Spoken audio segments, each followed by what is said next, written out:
Hi, this is Kevin Trainer, and welcome to the Windows 10 version of my tutorial for how to clone a remote Git repository on your computer. The product that we're using, the client for Git, is called Source Tree. And unfortunately, the user interface for Source Tree is different for Mac OS and for Windows 10. And historically, I only had one tutorial for this, and it led to confusion for some people. So now I'm re-recording it. This is for my senior capstone class in the spring of 2019 at UWM.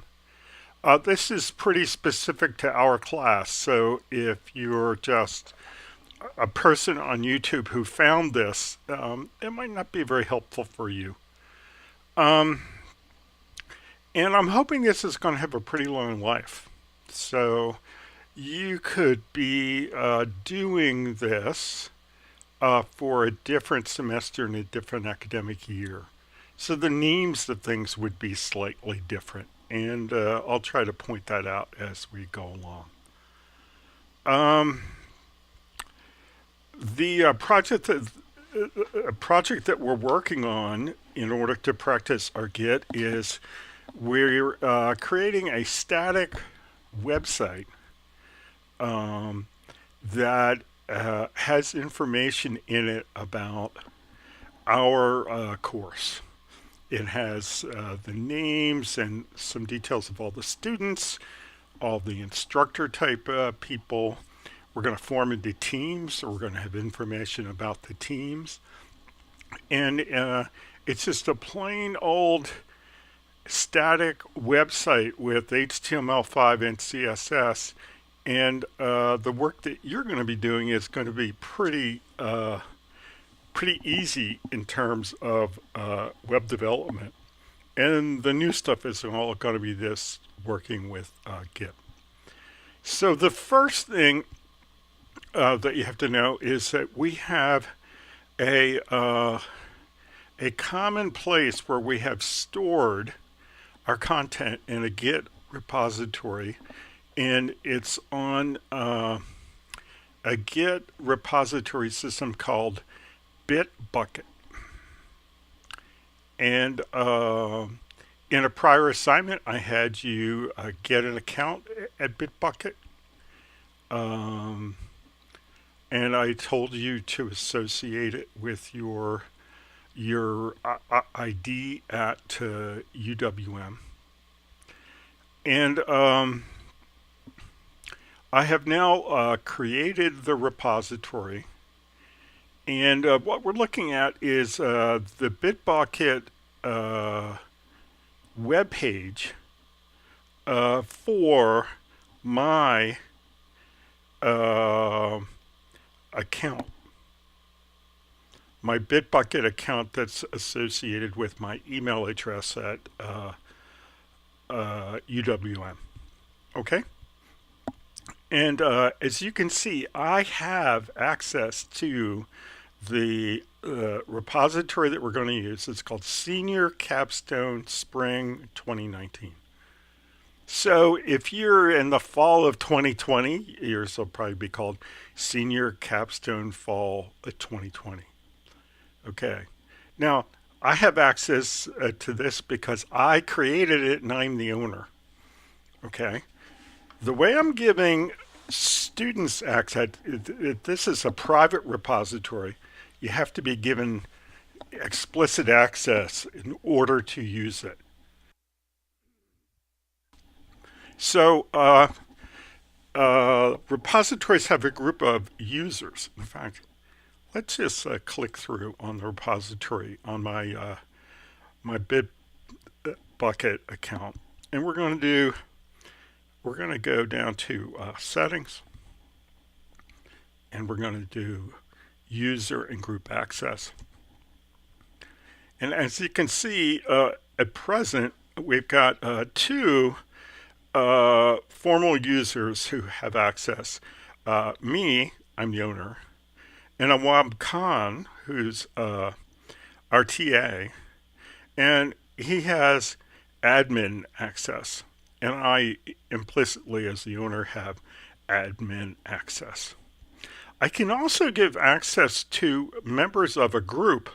So the easiest way for me to give you access is to give to create a group. So I've created a group called Spring 2019 Senior Capstone Students, and I've given you write access.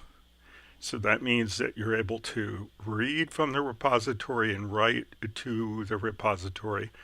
I didn't give you admin access because it'll give you all kinds of evil powers that you don't want. Okay? So who's in this group? Well, it turns out there's a link here for me to just go find that. And I've got a list of people in the group. And how did I get the list? Well, I took a list of the email addresses of all the people in the Senior Capstone, and I tried to add them to the group. So the people who already have a Bitbucket account that's associated with their UWM email address, well, they already have access to the repository. So if you're one of those people and you log into your Bitbucket account using the website, you're going to see this repository right there up top. Okay. Now, the people who didn't have an account set up yet got sent invitation emails by the Bitbucket server. Okay. They're good for some amount of time, at least for 24 hours. Okay. If you can't find your email, okay, if you haven't been given access and you think that you were sent an email and you can't find it, look in your junk and clutter folders. It's probably stuck there.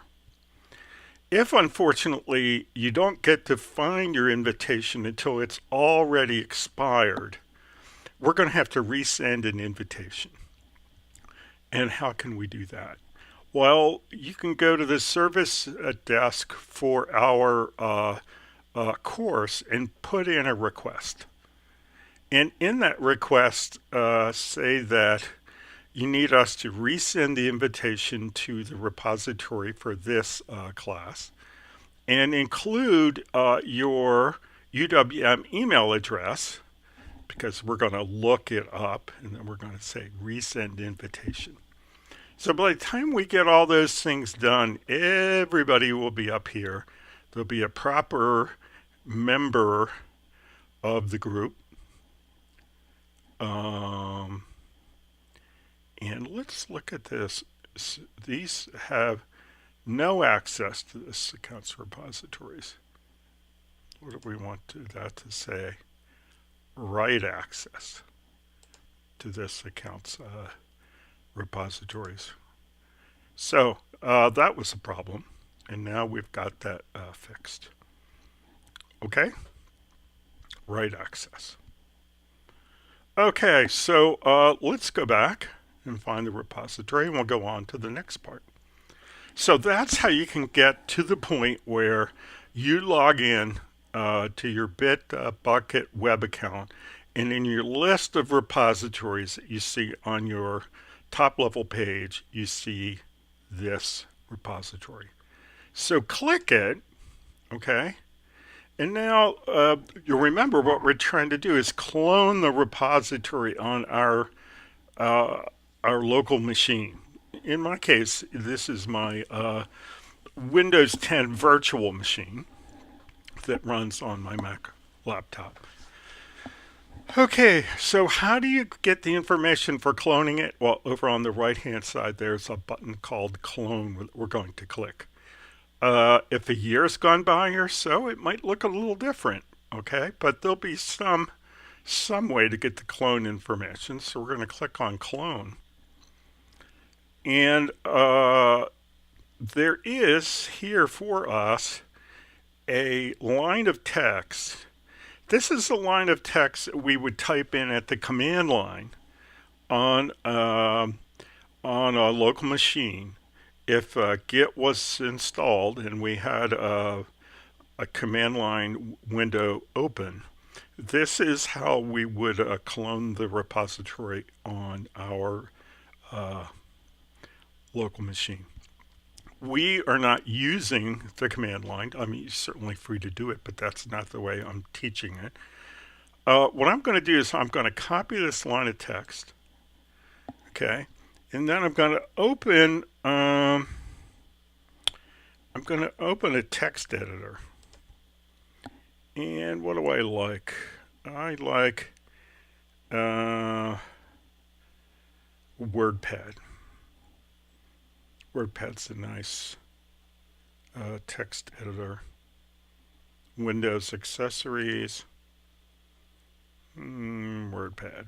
So open WordPad. Okay, and now we're just going to paste in that text. Okay, what we're interested in is this URL. Okay, each one of us who have access to this repository, we have access through, we have our own URL for it. Okay. So the URL includes the account that is this repository is associated with, this trainerk@bitbucket.org. It includes the name of the repository within that account, Senior Capstone Spring 2019.git. It also has our user ID as a user. Okay, so I can't give one URL for you guys to use. You each have your individual one. Okay, and so we're just going to leave this here in WordPad until we need it. Okay, makes sense? I didn't quite get it where I wanted to get it. Oh, I'm trying to pull it onto another window that's not in the same operating system, so that's not going to work. So we'll shrink our WordPad for now. And we're going to close this clone information thing, and we're going to shrink the web page. Okay. And I think we shrunk a little bit more than the web page. So I think we shrunk my entire virtual machine. So let's try that. Okay, so we brought that back. Okay, so we're going to shrink the web page. I'm back in Windows here, guys. I have it. I promise you.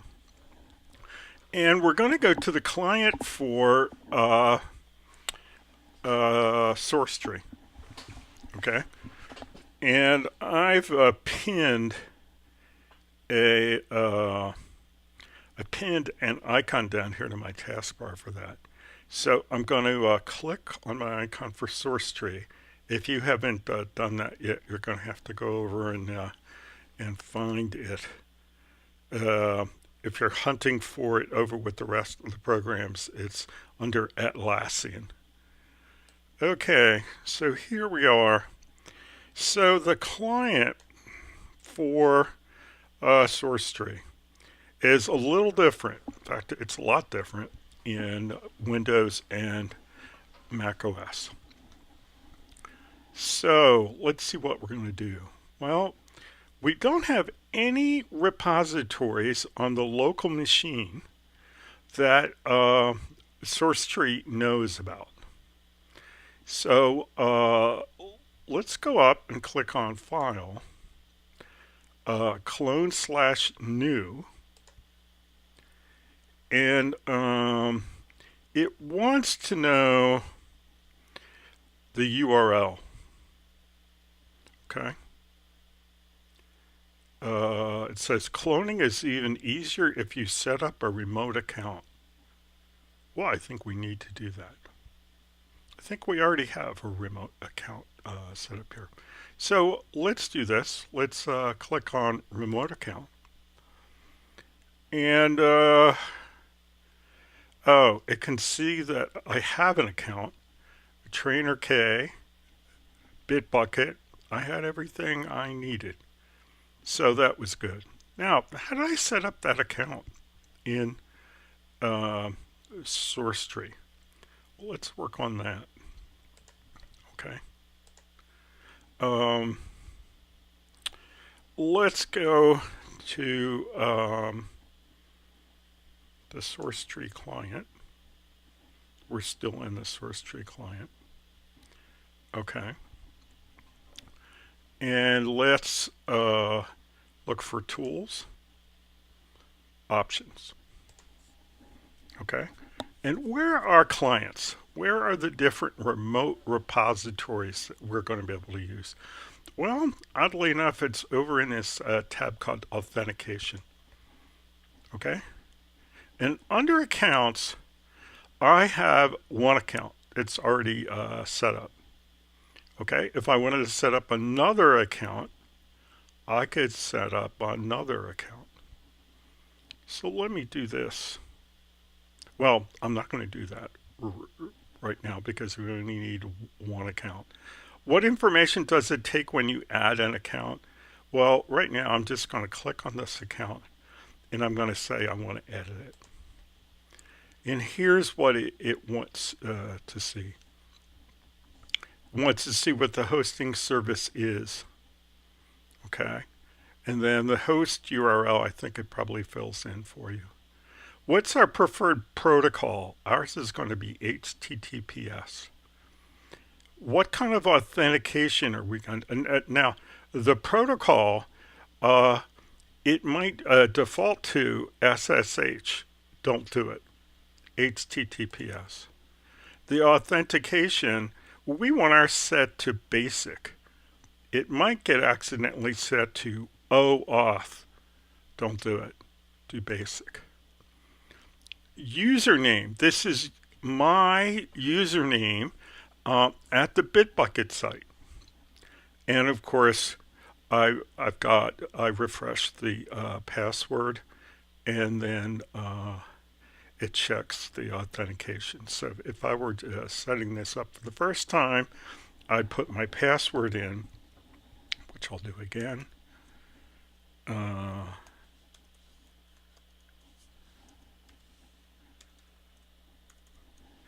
And I say, okay. And it says authentication okay, and then I say okay. All right, so that's great. Now, is there anything else that I want to do? I also want to make sure that this account, especially if I have more than one, like you might have, you might have an account at another another Git provider like GitHub. Okay. There's a question of what's your current default account. So let's expand this account. See where we have a link over here, set as default. Set as default. Yes. Okay. So now it knows that we have an account at Bitbucket. It's the default one, and it knows how to access that. That looks pretty good. All right. So let's go back here. Okay. There's a lot of ways to do this. Okay. You can say file, clone new. Okay. You could actually just click the clone icon. It gets you to the same place. Okay. What do you need? Well, you need the URL that we got before. So where did we put that? We put that down into WordPad. Okay. Now, git and clone are part of the commands that we would use at the command line. The only part we need now is the URL.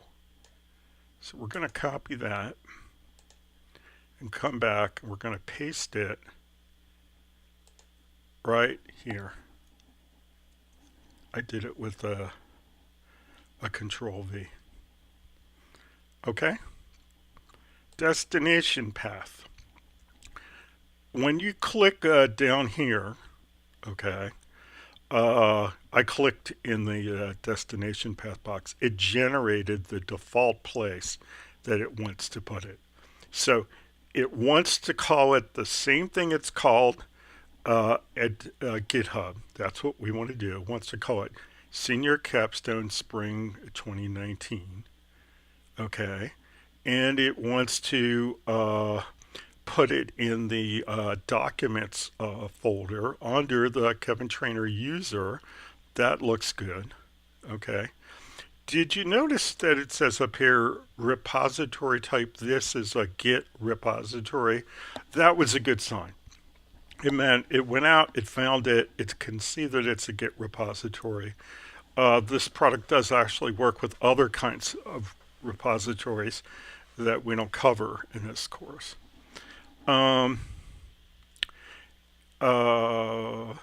If in fact we're trying to fill this out and we're getting like a working icon that comes up and keeps going and going and going and going, it means that typically it can't find the way to the repository. So this either means that we don't have the proper URL, so we'll have to go back and get that, or we haven't really set up the default account to point at the right account on Bitbucket. Typically, if you have all that configured the right way, you have it all done, you come down here and click on the clone button, and we get a little bit of a show to show it coming down. All right. And here is our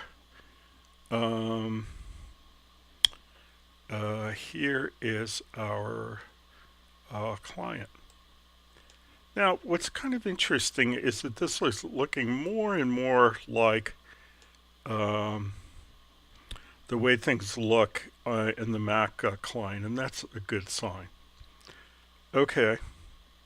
So right now we're looking at the history of a repository. There was an initial commit.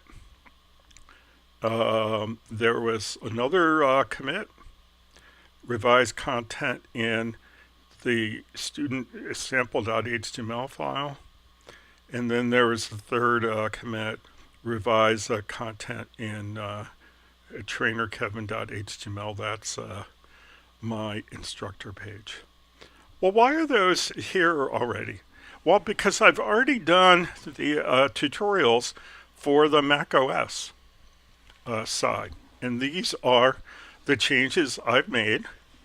And this is, and I've committed the changes. Now, if we come up here and click on File Status, let's look at File Status. And we want to look at the master branch. Okay. We're not seeing any changed files. So let's hang on. We're going to go discover that in a little bit. So let's put the client software down. And we can now close this editor because we've done that. Okay, let's go look for the repository itself. Okay, we have now cloned it on our machine, so there should be a directory in the file system. In fact, it should be in Documents, called Senior Capstone Spring 2019. That is what we're going to use when we're working with the repository. It's a real folder in the file system. It just happens to have a folder in it called Git, which we don't typically play with. This is where Git keeps all the metadata about this directory as a Git repository. Okay? The rest of it is just all the content. Okay? So, what if we want to work with the files? We come here. So, it could put under documents in the name of our repository. So, what files are we interested in? Well, um, one thing for the first assignment that you're going to do, you're going to be interested in the students directory. Okay, and in the students directory, there is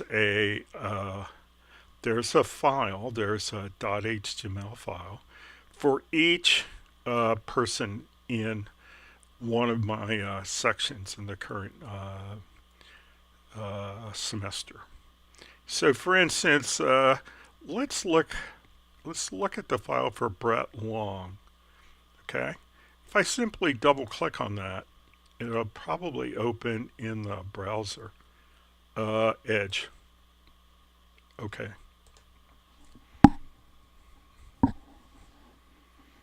There we are. Brett Long is a student. There's one line of content. Each student is expected to add some appropriate content to this part of the page. So when Brett does the assignment, Brett will change the content that generated that line. Okay. What will it look like after we change that content? Well, you know what? I'm going to go up. I could back up here. No, maybe I can't. I want to go to the students index page. So this is a list of students, a list of teams, a list of instructors. Let's go to students. There's a file I already changed. Okay, and it's called student comma sample. So we're assuming there's a person whose name is sample student. Okay, and you can see that I've already changed this content a couple times. The first paragraph was when I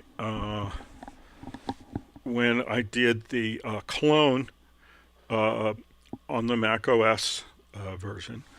The next one, when I did the tutorial for how to change the content on the Mac OS one, I changed it again. Okay, and we'll change it yet again before too long. Okay. Okay. So let's close this. Let's go back and look at the file manager again. Okay. And let's see how this thing works. I don't know what that does. A couple of these looks like they're mistakes that I'll eventually have to delete. But we're not going to worry about that right now. So we've got in the students folder is a page for each of the students. You find your page, you make the changes to your page. What do the pages look like? Well, let's look at the Brett Long page. We'll right click and we'll say open with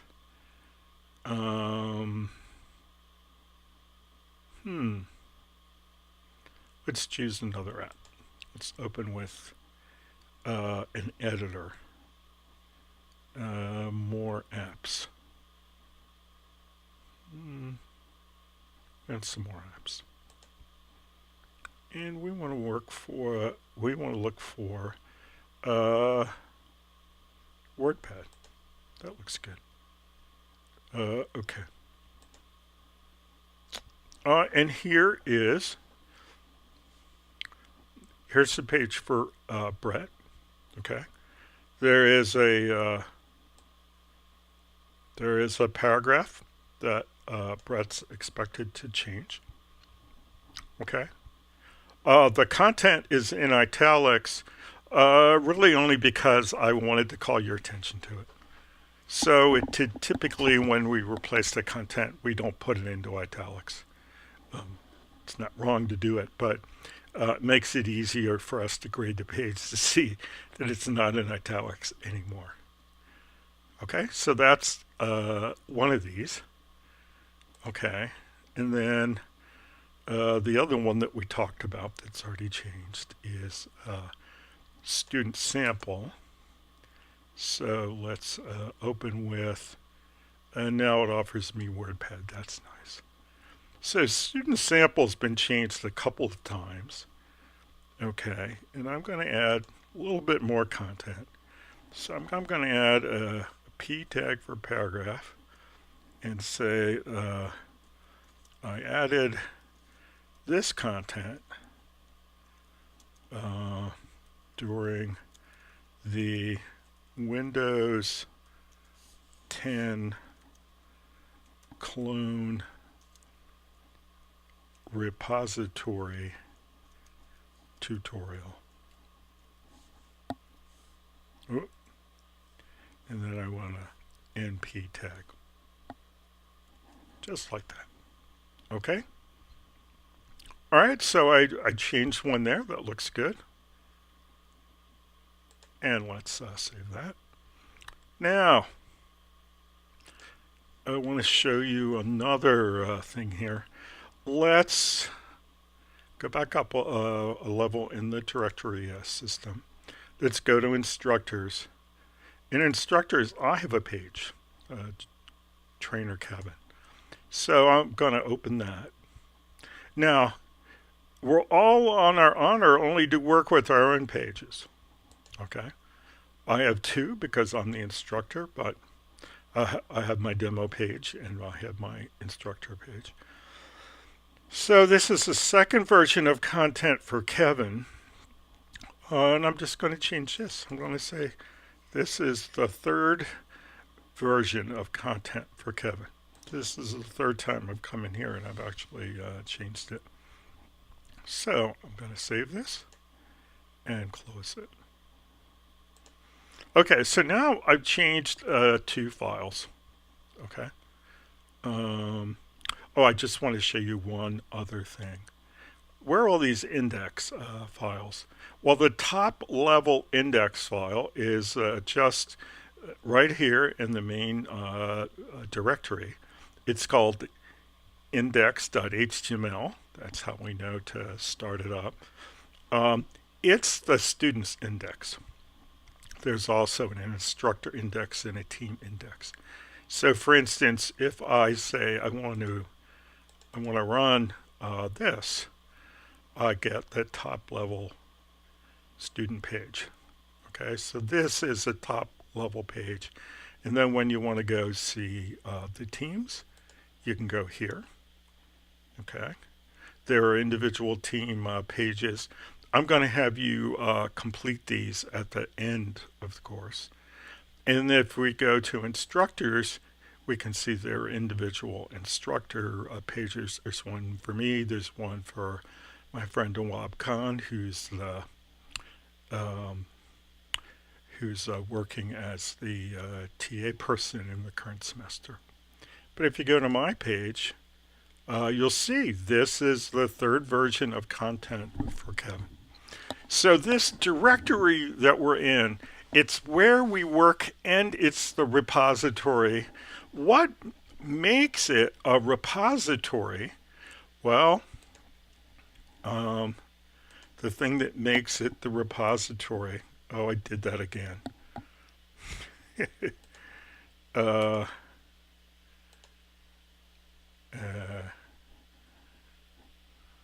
Sorry, guys. What makes it a repository?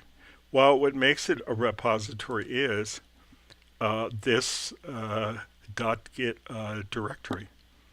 And what makes it known to SourceTree? Well, we told SourceTree about it. That's how we got that. So let's go back to SourceTree. Okay. This doesn't look like SourceTree. This looks like Um,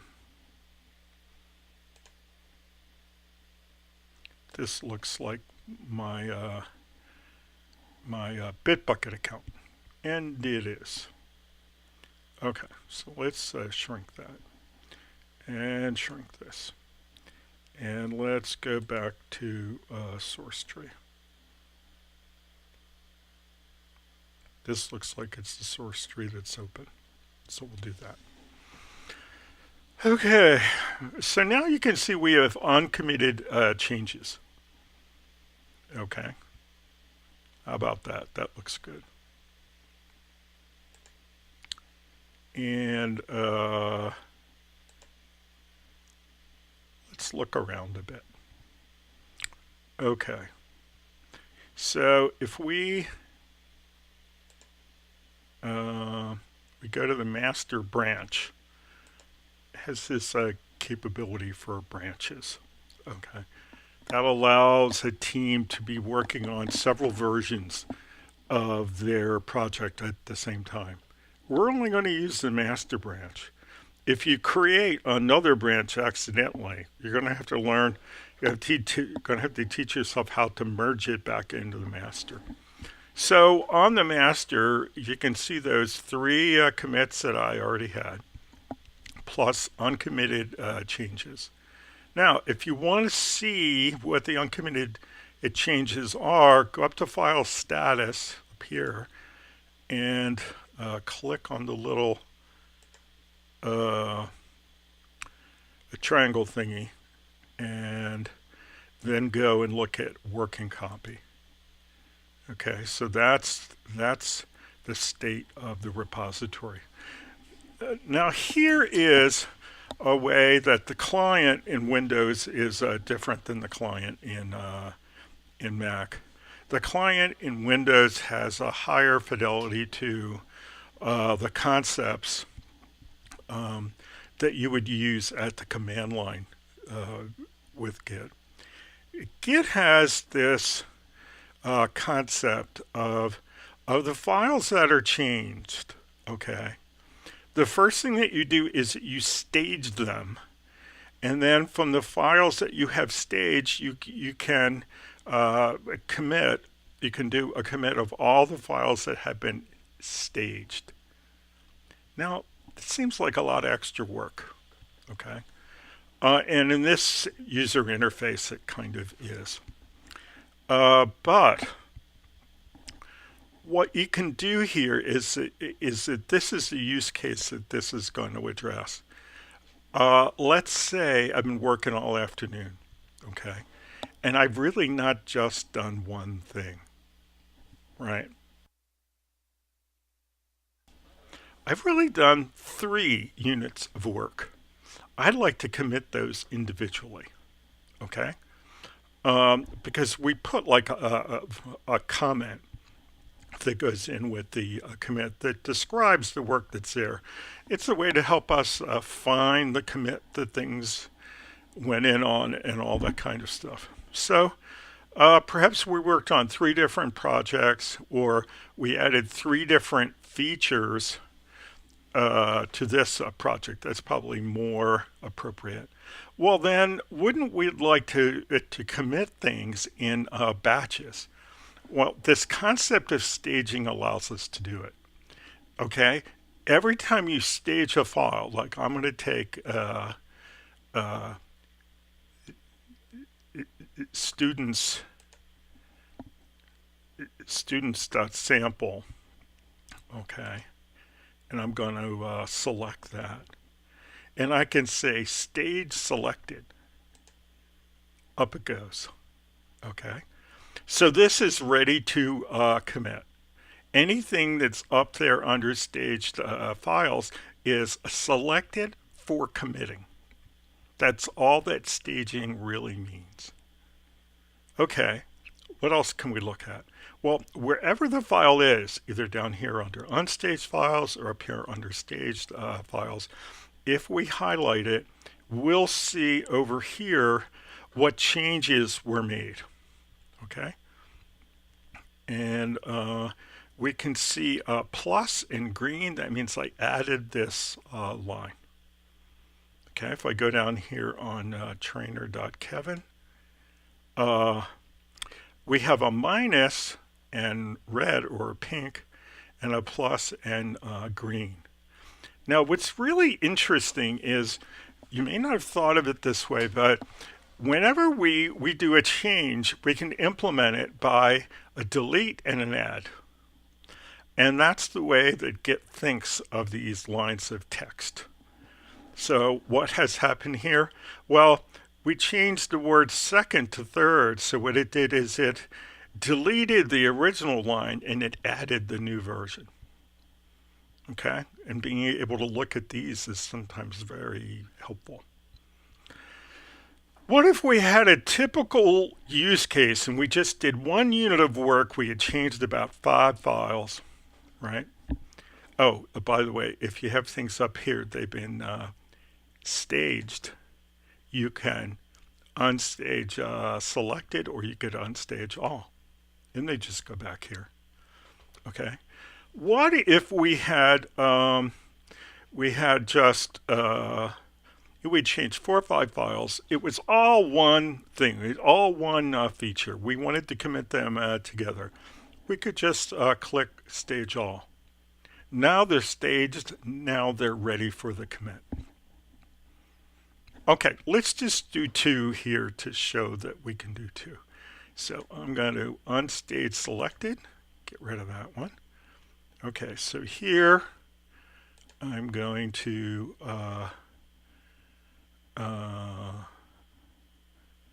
well, I'm getting ahead of myself here, actually, to tell you the truth. So I've gone through the staging on this already, and I'm ready to commit, but I'm not supposed to commit until I get back to the other side. Well, I think we're going to commit now. Anyway, we're just going to take this one right here. Okay. We'll say commit. Okay, and it opens up the place where we're going to put the comment. And I say make first change for Windows 10 cloning tutorial. Okay, and I just click on commit. Okay, so that is committed. All right, and how could we tell that? Well, let's just go down and look at the master branch, and you'll see we've got one more commit. We still have an uncommitted change, but make first change for Windows 10 cloning tutorial has been made. Okay. Go back to the working copy. Okay. Stage all.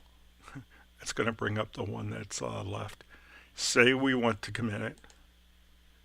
Okay. Come down here. Give us a comment. Make second change for Windows 10 cloning tutorial. Okay, and we commit. Okay, so we've got all that done. Look pretty good? All right, so that's it. If we go back and look at the master, we've made all these changes. Okay. Now, you might see we've got some to push up to the remote repository, but that's on the next of the videos. So I'm not going to steal my thunder on that. Okay, so this is how you clone, and this is where things are after you clone. Remember, what you see in the source tree client is just a graphical representation. Let's close this, of what's in the directory, because if we come back here, the manifestation of your repository on your machine is just a directory of the same name and you open that up, and it has the .git directory, which holds the metadata, which we're going to let Git take care of. We don't really do anything in that at all. And then just all the content, and you just work right in here. And then when you're ready to commit things or do any other kind of version control things, you come back to source tree, and it's a little slow starting up, but there you are. You're working in source tree. Okay, so that's how to clone, and that's how to kind of find your way around the repository. I'll be back in just a bit, and we'll talk about how to take our commits that we've made to our local repository, and how to push them up to the remote. Okay? See you then. Bye bye.